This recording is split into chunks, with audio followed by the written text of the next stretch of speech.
अस्सलाम वालेकुम वरहमतुल्लाहि वबरकातुहू। नाजरीन, आपके बीच हम लेकर हाजिर हैं सबरस का खुलासा।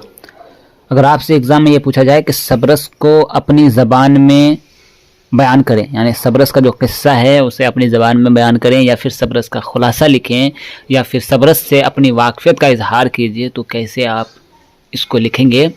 तो आइए हम इस पर डिस्कस करते हैं।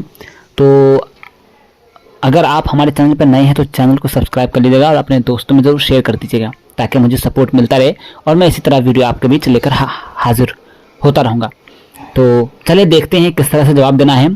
सबसे पहले तो सबरस का जो किस्सा है वो किस तरह से स्टार्ट होता है, यानी किस तरह से आगाज़ है उसका, उस पर गौर करते हैं। तो सबरस का जो किस्सा है कुछ इस तरह से शुरू होता है कि किसी सयास्तान नामी मुल्क का बादशाह अकल था। हमें किरदार का भी नाम याद रखना है कि सयास्तान नामी मुल्क है, ठीक है, जिसका बादशाह अकल था और उसका बेटा था दिल, यानी अकल का बेटा दिल था। अकल बादशाह ने अपने बेटे दिल को इलाकाए तन पर हुकूमत करने का इख्तियार दे रखा था। एक रोज़ शहजादा दिल के दरबार में ऐशो इशरत का बाजार गर्म था। शहजादा दिल अपने दोस्त अहबाब के साथ शराब नोशी में मस्त था। किसी ने आब हयात का किस्सा छेड़ा और कहा कि जो कोई भी इसे पिएगा वो अमर हो जाएगा। ये सुनना था कि शहजादा दिल आब हयात का ऐसा दीवाना हुआ कि खाना पीना छोड़कर उसी की तलब में तड़पने लगा। शाही फौज में एक जासूस था जिसका नाम नज़र था। वह दुनिया घूमा हुआ शहजादे की मदद को आगे आया। उसने शहजादे दिल को यकीन दिलाया कि वो आब हयात तलाश करके ज़रूर लाएगा।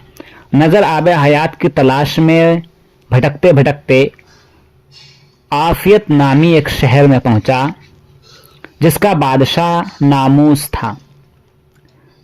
नज़र जासूस ने नामूस से मुलाकात की और आब हयात के बारे में पूछा।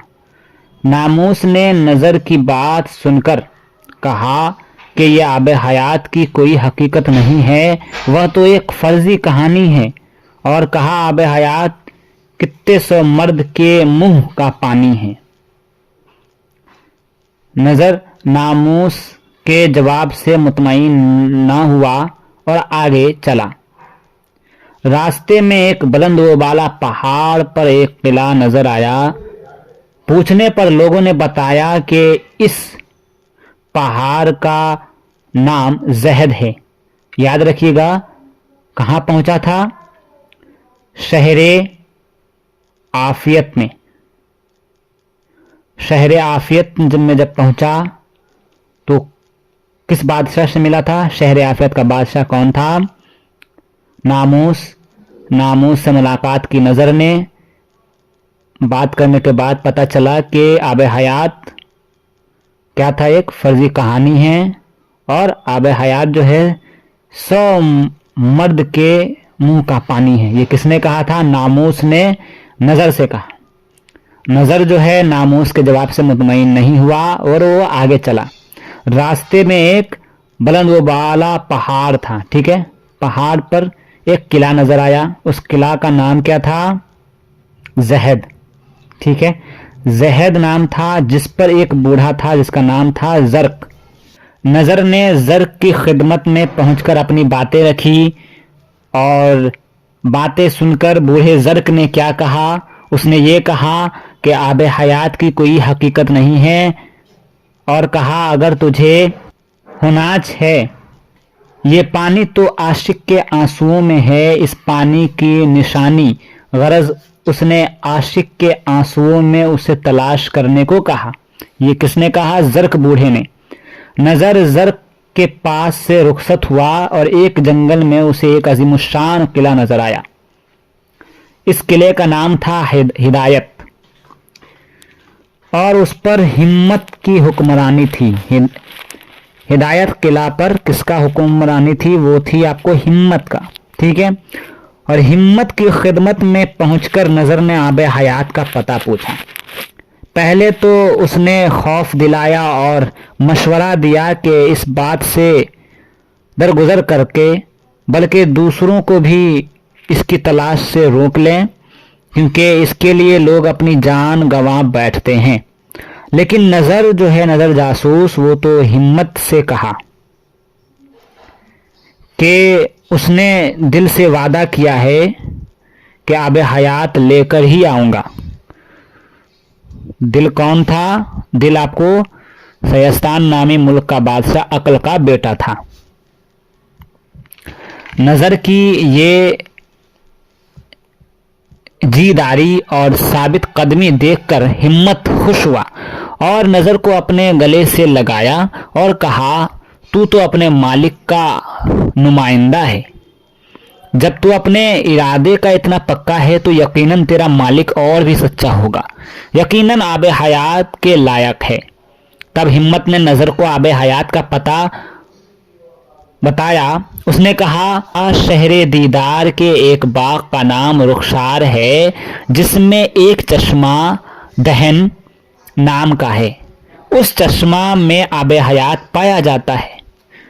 یاد رکھیے گا کہ شہر دیدار کے ایک باغ کا نام رخسار ہے، جس میں جو چشمہ بہتا ہے اس چشمے کا نام ہے دہن۔ اس چشمہ میں آب حیات پایا جاتا ہے۔ شہر دیدار دراصل بادشاہ عشق کی بیٹی حسن کی ملکیت ہے۔ شہر دیدار جو ہے یہ بادشاہ عشق کی بیٹی حسن کی ملکیت میں ہے۔ وہاں پر حسن کی حکمرانی چلتی ہے۔ کہاں؟ شہر دیدار میں۔ لیکن شہر دیدار سے قبل ایک مقام سنگسار آتا ہے، جس کا نگراں رقیب ہے۔ بد فطرت رقیب شہنشاہ عشق کا غلام ہے۔ شہنشاہ عشق کون ہے؟ یہ آپ کو حسن کے ابو کا نام ہے، ٹھیک ہے، جو بادشاہ ہے شہر دیدار کا، اور شہر دیدار کی جو ملکیت ہے وہ حسن کو سونپ رکھا ہے۔ اپنے مالک کے حکم کے اطاعت میں ایسی نگرانی کرتا ہے کہ کوئی بھی شہر دیدار تک نہیں پہنچ سکتا۔ لیکن رقیب کے شہر میں میرا بھائی قامت بھی رہتا ہے، اس کے نام چٹھی لکھ دوں تو وہ تمہاری مدد کرے گا۔ قامت دراصل عاشقوں کو جانچتا اور پرکھتا ہے اور پھر مدد کرتا ہے۔ قامت کے نام چٹھی لے کر نظر شہر سنگسار پہنچا تو لوگوں نے اسے جاسوس سمجھ کر گرفتار کر لیا۔ کسے؟ نظر کو، اور رقیب کے سامنے پیش کیا۔ رقیب کون ہے؟ رقیب شہنشاہ عشق کا غلام ہے۔ نظر نے کسی طرح بہانے بناتے ہوئے کئی مراحل طے کر کے آب حیات کی تلاش میں سرگرداں رہا۔ کئی مصیبتیں جھیلنے کے بعد آخرکار دل کی شادی حسن سے کر دی گئی۔ کئی مصیبتوں کو جھیلنے کے بعد آخرکار دل کی شادی حسن سے کر دی گئی اور سب خوشی خوشی رہنے لگے۔ ایک دن شہزادہ دل نظر اور خیال کے ساتھ باغ رخسار میں گشت کر رہے تھے، یعنی گھوم ٹہل رہے تھے، تو چشمہ آب حیات پر ایک سبز پوش بزرگ نظر آئے۔ نظر نے انہیں پہچان کر شہزادے سے کہا کہ یہ تو خضر ہیں، ان سے آب حیات کا پتہ پوچھو۔ شہزادے دل نے ایسا ہی کیا۔ خضر نے دل کی بات پہچان لی اور آنکھوں ہی آنکھوں میں ایک ہدایت دی۔ دل نے اسے ہدایت پر عمل کرنے کو کہا۔ اسے کئی لڑکے ہوئے، جو بڑا لڑکا ہے وہ یہی کتاب سبرس ہے جو حقیقت میں آب حیات ہے۔ تو یہ تھی آپ کے بیچ سبرس کا خلاصہ. اب بات کریں گے اگلے ویڈیو میں ملا وجہی کے بارے میں، یعنی ملا وجہی کے حالات زندگی سے ہم واقفیت کریں گے، یعنی ان کی زندگی کو پڑھیں گے. آپ سبھی دوستوں کا بہت بہت شکریہ ہندوستانی ایجوکیشن کو دیکھنے کے لیے. اگر ویڈیو اچھی لگ رہی ہو تو دوستوں میں ضرور شیئر کیجیے گا اور چینل کو سبسکرائب کر کے ہمیں سپورٹ ضرور کیجیے گا. پھر ملتے ہیں. Good bye and take care. اللہ حافظ.